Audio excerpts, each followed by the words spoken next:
Você tem captado um problema em comum? Clara. Muita falta de propósito que o pessoal acaba passando, né? Eu Legal. acho que essa questão de ter a vontade de viver, fazer as coisas, e se sentir confortável com isso. Então, eu vejo muitas pessoas, às vezes, sentindo vergonha dessas conquistas, ou achando que tem que passar por um monte de perrengue pra ser feliz. E é tipo, cara, será? Né? Assim, vamos aos poucos. Tem que ter problema para ter valido a pena. Não é bem assim, né? Exato, né? E assim, e tem aquilo, né? Ah, eu não tenho mais problema. Preciso continuar na terapia? Depende do que você quer fazer. Quais são os seus objetivos? Então, alguns pacientes meus já vieram e aquela coisa latente já foi resolvida, né? Tipo, poxa, tava passando por um luto, beleza, a gente conseguiu lidar com esse luto. Então, o que que você quer fazer agora? Né? Qual que é o seu próximo objetivo? E aí todo mundo fica assim, ah, não sei. Tudo bem? Essa é a parte legal. Você não saber. Então, vamos se aprofundar em outras coisas, né? Cara, a gente pode olhar para muita área da nossa vida. A gente pode olhar para nossa infância, para o nosso presente, para o nosso futuro. Então, vamos aproveitar que você está disposto a fazer isso. Só que essa coisa de, ai, terapia para todo mundo. Não, terapia não é para quem não quer fazer terapia. É porque ele claramente vai criar uma barreira e você não vai conseguir trabalhar. Exato. E assim, tem gente que não se adapta com terapia. E existem outras formas, né? Poxa, existe terapia em grupo. O terapia, ficar numa sala com uma pessoa conversando, expondo todos os seus problemas, às vezes pode trabalhar muita questão de confiança, então pode ser muito problemático. Então, quando eu fui pra terapia, eu fiquei 3 meses trabalhando sobre confiança. E ainda assim, Com a depois de psicóloga. com a psicóloga, porque eu não sentia confiança nela, passou um tempo e teve muita coisa que eu demorei pra contar pra ela, né? E é normal, a gente não vai falar que, nossa, tá aqui tudo que eu preciso falar. Não é assim que funciona. É aos poucos. Não precisa ter essa ansiedade de resolver tudo muito. A gente tem vários tipos de astrologia, assim como a psicologia, né? O que é ótimo. E, por exemplo, a gente tem a astrologia védica, que é a astrologia indiana, e que eu não manjo. Tá, Não entendo. A única coisa que eu sei é que quando eles fazem as análises do mapa vai até Saturno, e é isso.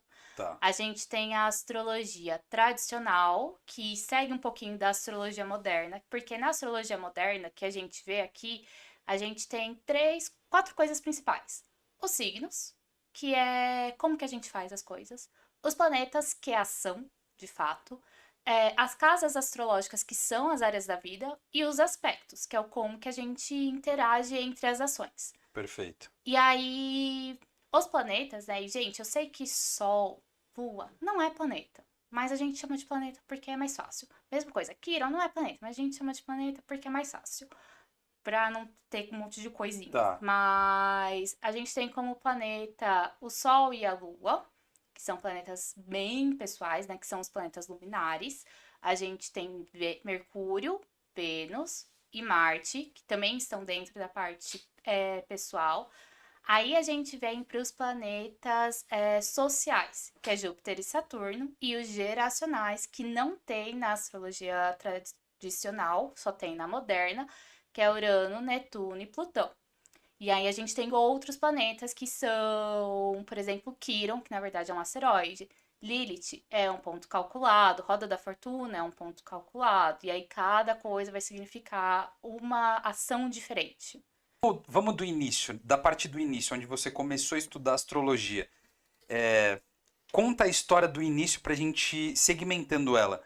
Pô, os caras das antigas eles desenvolveram porque eles estavam no meio da agricultura e aí analisavam o tempo para plantar, enfim, começa assim pra gente ir entrando depois nessa parte de casar os signos. Tá? Porque essa parte ela fica um pouco mais simples, né? Sim. Tá. A astrologia ela surgiu bem antes de Cristo, né? Porque a gente sempre observou o céu, né? Eu acho que essa questão da o que que tem pra fora da Terra vem de muito antes do que a gente fosse imaginar. E aí a gente sempre observava as coisas do céu e falava, cara, numa lua cheia, a plantação fica bacana. Numa lua nova é importante, na verdade, fica a colheita bacana. Numa lua nova é importante pra gente plantar. Na crescente, pra gente regar. E aí, quando vem a minguante, a gente tira as coisas, ara a terra para preparar para um novo ciclo.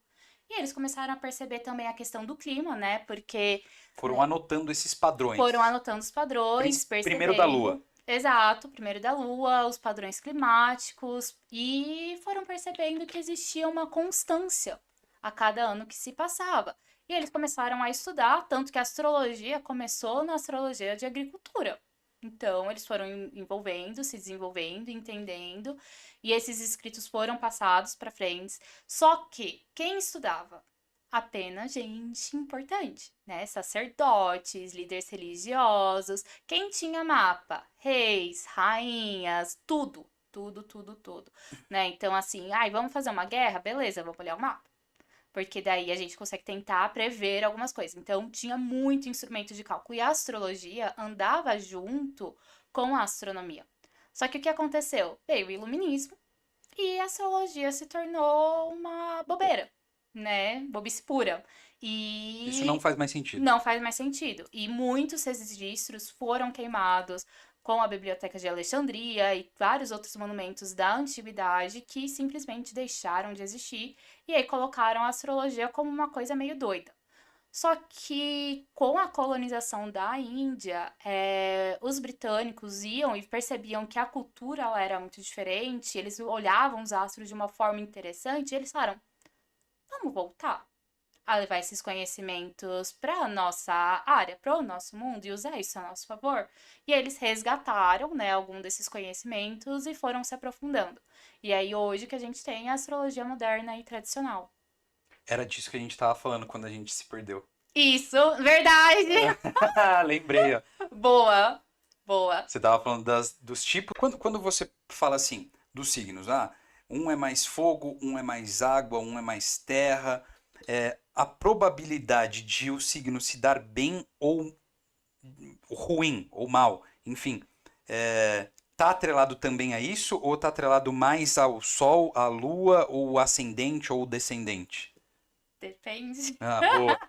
Não tem problema. Tá, então, por exemplo, duas pessoas de signos solares opostos podem se dar muito bem na questão de criar consciência. Então, por exemplo, poxa, eu me dou muito bem com capricorniano. Meus dois melhores amigos são de Capricórnio, eu sou escorpiana, signo de água, Capricórnio, terra, então, match. Mas isso não significa que amorosamente eu ia me dar bem com eles. Porque daí, amorosamente, eu preciso olhar Vênus. Emocionalmente, eu preciso olhar a Lua. Em relação a ter foco, força e ter vontade de fazer as coisas, preciso olhar Marte. Entendi. Agora eu tô começando a compreender, certo? É, Então, você consegue direcionando, mas tudo isso mediante ao dia, o horário de nascimento, tem que ter esse início. Se não tiver esse início, a chance de ficar perdida é maior. exato. Então, por exemplo, poxa, Lu, eu não tenho o meu horário de nascimento. Procura na certidão de nascimento. Não tem como. Liga para o hospital. Não tem como. Tenta conversar com alguém da família se lembra mais ou menos onde o sol estava quando você nasceu. Não tem como. Então, tem uma coisa que a gente chama de retificação horária, que existem astrólogos especialistas que estudam muito para isso, onde eles colocam no sistema, no software, tem alguns que fazem isso à mão, é muito Tem intenso, que ser sinistro. onde eles pegam eventos que aconteceram na sua vida, então casamento, formatura, filhos, viagens importantes e impactantes, para fazer essa retificação horária e chegar mais ou menos no horário que você nasceu, para você ter o seu mapa natal completo. Lu, não aconteceu nada de importante na minha vida. Tudo bem, Canceriano com um ascendente em câncer. talvez. Existe isso? Existe. Nossa, deve ser complexo Tem lidar com os três? Tem. Tipo, touro, touro, touro, touro, touro, touro, touro. Não sei se tem como ser tudo num signo só, mas tem como ter vários planetas num signo. É porque os astros precisam estar alinhados e como a gente aprendeu em Hércules, isso acontece uma vez a cada sei lá quanto tempo. Entendi. Mas se não aconteceu nenhum evento importante na sua vida que você consegue se recordar, a gente pode fazer o seu mapa. A única coisa é que a gente não vai ter as casas astrológicas, a gente não vai ter mais ou menos a área específica que um planeta está agindo, Entendi. né? Mas dá. Dá pra fazer um resumo, assim. Uma superfície, mas um pouco aprofundada. Entendi.